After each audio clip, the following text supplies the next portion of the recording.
Hello, welcome to the World News on the Papyrus TV Africa. First, the headlines. US slashes refugee admission, prioritize white South Africans. Unrest erupt in Tanzania. Tanzania post-election unrest spills into Kenya. African leader gather in Paris for annual peace forum. UN appeals for global aid to support Caribbean countries. Cholera surges worldwide as vaccine shortage and poverty fuel deadly outbreak. Displaced women from Sudan's Al-Fashir recounts Halloween tales of survivor. Trump orders US military to resume nuclear weapons testing. Now the news in details. The United States has announced a drastic cut in the refugee admission from 2025 fiscal year, reducing the annual cap from 125,000 to just 50,000, the lowest in nearly a decade. The decision, which also prioritized applicants from culturally aligned nations such as South Africa's white minority population, has sparked outrage amongst human rights advocates and international observers. The new policy unveiled by the Department of Homeland Security (DHS) on Thursday, October 30th, introduces new selection criteria based on cultural compatibility and shared democratic values. Critics argue that the language is a thinly veiled justification for racial bias and a departure from the U.S. long-standing humanitarian obligations. Civil society groups, including Amnesty International USA, condemned the move as a dangerous politicalization of asylum, warning that it could further marginalize war refugees from Africa, the Middle East, and South Asia.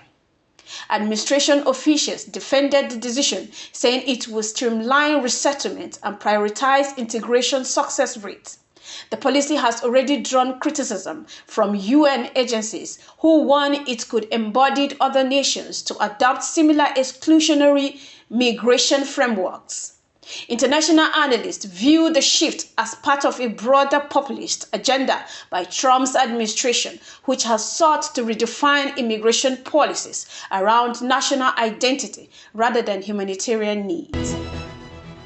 Widespread unrest has gripped Tanzania following the disqualification of several main opposition candidates from the recently concluded general elections, triggering protests in major cities, including Dar es Salaam, Arusha, and Dodoma.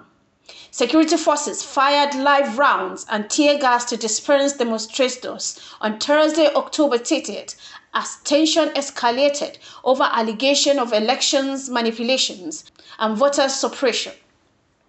The opposition Chadema party and Wazalendo condemned the exclusion, accusing the National Electoral Commission (NEC) of acting under government pressure to stiffen competition. Videos shared online showed protesters waving the national flag while chanting slogans against what they describe as a stolen democracy. Witnesses reported several injured and at least 3 deaths. Though police have yet to confirm any fatality, authorities have imposed a partial curfew in Dar es Salaam and internet access was intermittently restricted. Regional observers have expressed concern over the deteriorating situation, calling on President Samia Suluhu Hassan's government to guarantee citizens' rights to peaceful assembly and transparent elections. The unrest marked the most significant wave of political violence in Tanzania since 2020, raising fear of prolonged instability in one of East Africa's previously most stable democracies. The United Nations has issued an urgent appeal for an immediate ceasefire in Al-Fashir, the capital of North Darfur, following reports that hundreds of civilians have been killed in recent days during intensified clashes between the Rapid Support Forces (RSF) and the Sudanese Armed Forces (SAF). The UN Office for the Coordination of Humanitarian Affairs said satellite imagery and on-ground reports confirmed widespread destruction of homes, markets, and medical facilities. Civilians fleeing the city have described the attack as indiscriminate and ethnic in nature. Humanitarian agencies, estimates that over 250,000 people have been displaced in the past 2 weeks alone. UN Secretary General Antonio Guterres condemned the violence, warning that the attack may constitute war crimes and crimes against humanity. Effort by mediators from the African Union and IGAD to secure humanitarian corridor have stalled amid continual fighting. Hospitals in the region have run out of essential medicines, and aid convoys remain blocked by both warring factors. Diplomatic sources say the UN Security Council is expected to hold an emergency session to discuss the situation as calls mount for sanction and international intervention. Post-election violence in Tanzania has spread into Kenya's border communities as Kenyan police fired tear gas on Friday to disperse protesters attempting to cross into Taveta and Namanga. Eyewitnesses say dozens of Tanzania protesters fleeing clashes with their country's security forces tried to seek refuge on the Kenyan side but were repelled by riot police. The Kenyan Interior Minister confirms that it has tightened security along the border, citing fear that the unrest could destabilize local economies and displace thousands. Traders in the Loitokito and Taveda's border markets reported closure of businesses due to tear gas and sporadic gunfire. Residents say cross-border movement has been suspended. The Tanzania election crisis has drawn regional concern with the East Africa community, urging dialogue and restraint. Analysts warn that if not resolved quickly, the turmoil could disrupt trade and inflame ethnic tension across Great Lakes region. Several African heads of state joined world leaders in Paris for the 2025 Paris Peace Forum, focusing on conflict prevention, climate cooperation, and equitable development financing. Amongst the African leaders in attendance were President Bola Ahmed Tinubu of Nigeria, Cyril Ramaphosa of South Africa, Williams Ruto of Kenya, and Macky Sall of Senegal. French President Emmanuel Macron hosted the forum, calling for a renewed multilateralism built on trust and inclusion. Key sessions include peacekeeping reform, Africa's debt restructuring, and international response to rising coup on the continent. Nigeria's delegation emphasized the need for fair access to climate finance and security assistance to combat terrorism in the Sahel. The event also saw the signing of a new partnership framework between the African Union and European institutions to support green transition projects and post-conflict reconstruction. Observers noted that the forum took place amid global instability, with ongoing war in Sudan, Ukraine, and the Middle East overshadowing calls for collective diplomacy. The United Nations has called for the urgent international assistance for Caribbean nations battered by Hurricane Melissa, which led more than 400 people dead and displaced tens of thousands across Cuba, Jamaica, and Haiti. UN humanitarian chief Martin Griffiths described the situations as catastrophic, with the entire coastal communities flattened and communication lines severed. Initial estimates suggest damages exceeding $6 billion, making it one of the region's costliest natural disasters in decades. Relief operations are underway, but access remains difficult due to flooded roads and destroyed bridges.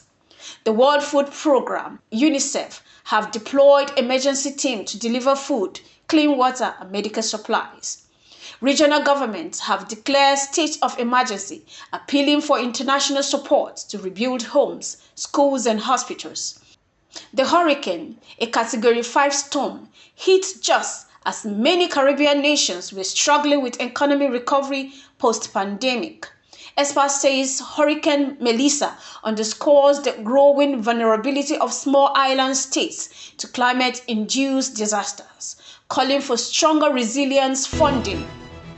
The World Health Organization, WHO, has reported a sharp rise in cholera cases globally, warning that the disease is spreading faster and becoming deadlier due to vaccine shortage, poor sanitation, and climate-linked flooding. According to WHO's latest figure, more than 1.3 million infections and over 300,000 deaths have been recorded in 2025. A 45% increase from the previous years. Outbreaks are concentrated in Africa, South Asia, and part of the Middle East. Countries like Ethiopia, Haiti, and Pakistan are facing critical vaccine shortages after production delay at two major suppliers.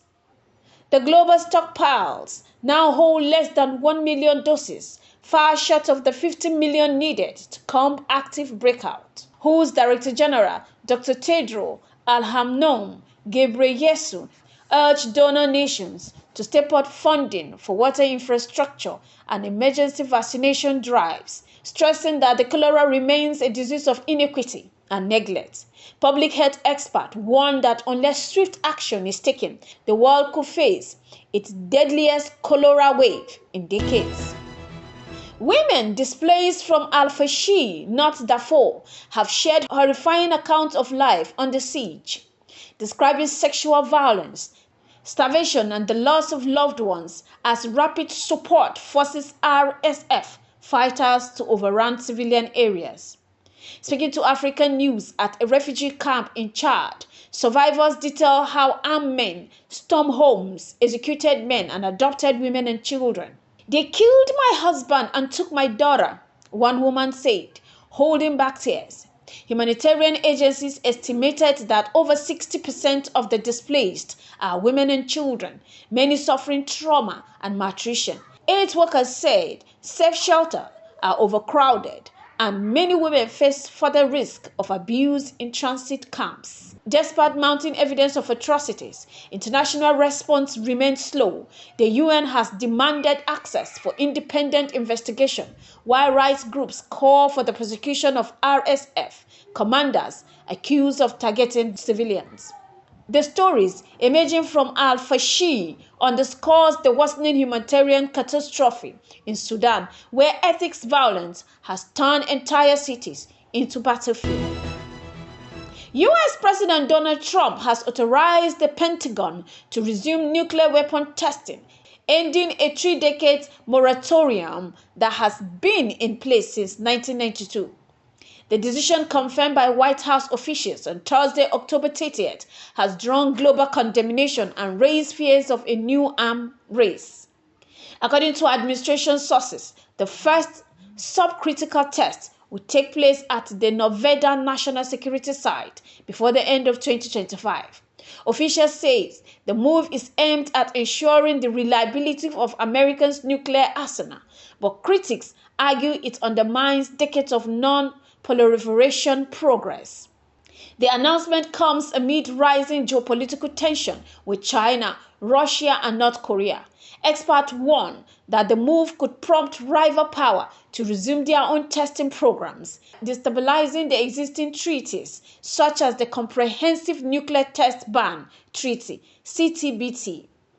Global leaders, including UN Secretary General Antonio Guterres, condemned the decision, urging Washington to reconsider. "The world cannot afford another nuclear arms race," he said in a statement. Protests have already erupted outside of the White House and its major cities, with anti-nuclear activists calling the move reckless and dangerous. This has been the Papyrus TV Africa.